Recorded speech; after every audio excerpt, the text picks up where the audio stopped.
आमतौर पर मरीजों के डेंटल रेडियोलॉजिस्ट के पास जाने का एक मुख्य कारण यही होता है कि वो कोई भी गंभीर समस्या बनने से पहले दांत की एग्जैक्ट समस्याओं का पता लगा सके।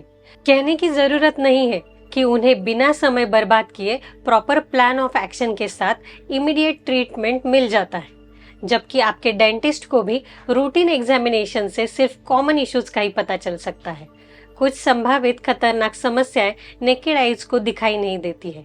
यही कारण है कि डेंटिस्ट एक्सरे को जांच और निदान में कंसिडर करते हैं और इनका जरूरी और यूजफुल टूल मानते हैं। एक्सरे छोटी से छोटी समस्याओं का पता लगा सकता है, जिससे इनका इलाज अधिक आसानी से किया जा सकता है, जैसे कि ट्यूमर, ओरल इन्फेक्शन और कैविटीज।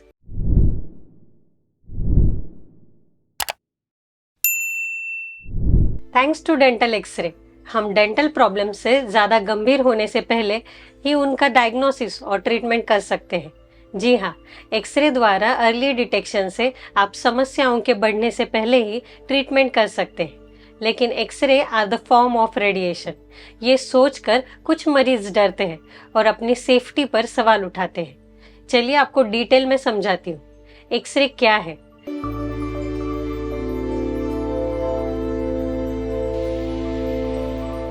एक्सरे एक इमेजिंग टेक्नोलॉजी है जिससे मेडिकल प्रैक्टिशनर्स को शरीर के भीतर दांतों, हड्डियों और अंगों को देख सकते हैं।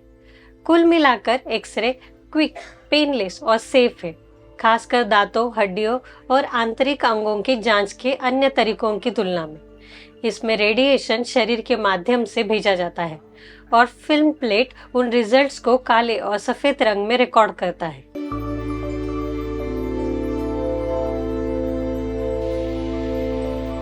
एक्सरे में कितना रेडिएशन होता है, आपकी स्क्रीन पर दिख रहे चार्ट से आपको ये समझ में आ जाएगा। डेंटल एक्सरे को पर्सपेक्टिव में रखने के लिए ध्यान देने वाली बात यह है कि यदि हमें रेडिएशन के अन्य एनवायरमेंटल सोर्सेस पर नजर डालें और तुलना करते हैं तो पाएंगे कि एक सिंगल डिजिटल डेंटल एक्सरे में लगभग 0.1 mRAM पर रेडिएशन होता है, जबकि स्मोकिंग सिगरेट में 1300 mRAM सालाना, मिट्टी से बैकग्राउंड रेडिएशन 35 mRAM सालाना, trans conventional flight 2 to 4 mRAM and heating and cooking में यूज की गई नेचुरल गैस 9 mRAM, यहाँ तक कि ड्रिंकिंग वाटर यानी कि पीने के पानी में भी 5 mRAM सालाना रेडिएशन पाई जाती है। ऐसा मैं नहीं कह रही, आंकड़े बताते हैं। इन तुलनाओं से यह स्पष्ट होता है कि एक्सरे के लिए रेडिएशन का स्तर कितना कम है।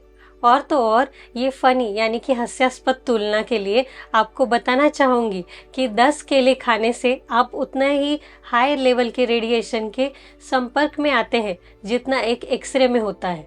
तो आप में से कितने लोग केले खाना छोड़ रहे हैं आज से? तो व्यूअर्स, दंत एक्सरे से आप रेडिएशन को एक्सपोज जरूर होते हैं, लेकिन एक्सरे के पोटेंशियल बेनिफिट्स यानी जो फायदे होते हैं वो जोखिमों के कई अधिक होते हैं।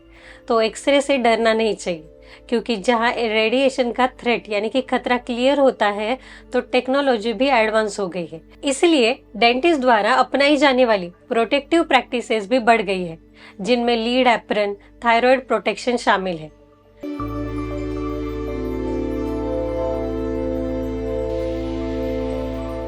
फिर अब हम देखेंगे आपको कितनी बार एक्सरे करवाना चाहिए। मेरा मानना है कि इसका कोई एक उत्तर नहीं है कि किसी को कितनी बार एक्सरे करवा सकते हैं, क्योंकि ये पेशेंट की डेंटल और मेडिकल हिस्ट्री पर डिपेंड करता है। हम एक उम्र के बाद लोगों को कम से कम साल में एक बार एक्सरे जरूर करवाना चाहिए। एक्सरे से इनिशियल एग्जामिनेशन के लिए बहुत जरूरी होता है और किसी प्रॉब्लम को फर्दर इन्वेस्टिगेट करने के लिए भी।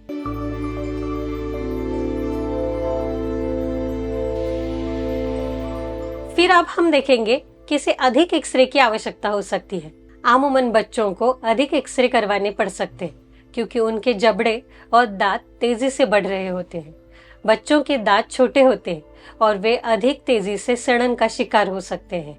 फिर दूसरा, कई मल्टीपल डेंटल रिस्टोरेशन वाले एडल्ट्स, जो लोग बहुत अधिक चीनी का सेवन करते हैं। फिर मसूड़ों की बीमारी से पीड़ित लोग, जो हड्डियों के नुकसान का कारण बनते हैं, या फिर दांत गायब होने के कारण हड्डियों के नुकसान का कारण बन सकते हैं। जिन लोगों का मुंह सूखा रहता है उनको भी एक्सरे की जरूरत होती है। फिर धूम्रपान करने वालों को पेरोडोंटल बीमारी के कारण होने वाली हड्डियों के नुकसान पर नजर रखनी चाहिए।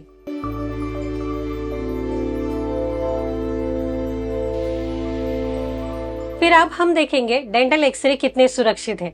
किसी भी रेडिएशन के संपर्क में आना हानिकारक हो सकता है, लेकिन फॉर्चुनेटली डेंटल एक्सरे के दौरान आपके संपर्क में आने वाली रेडिएशन की डोज मिनिमल होती है और वे जिस डैमेज एंड डिसीज से बचने में आपकी मदद कर सकते हैं उसके लिए वो काफ़ी है। यदि आप एक्सरे के बारे में अभी भी चिंतित हैं तो हमसे एक बार में बात भी कर सकते हैं कि कितने एक्सरे की आवश्यकता होती है और किन कारणों से उन्हें लिया जा सकता है। हम आपके प्रश्नों का उत्तर देने के लिए मिलकर काम कर सकते हैं।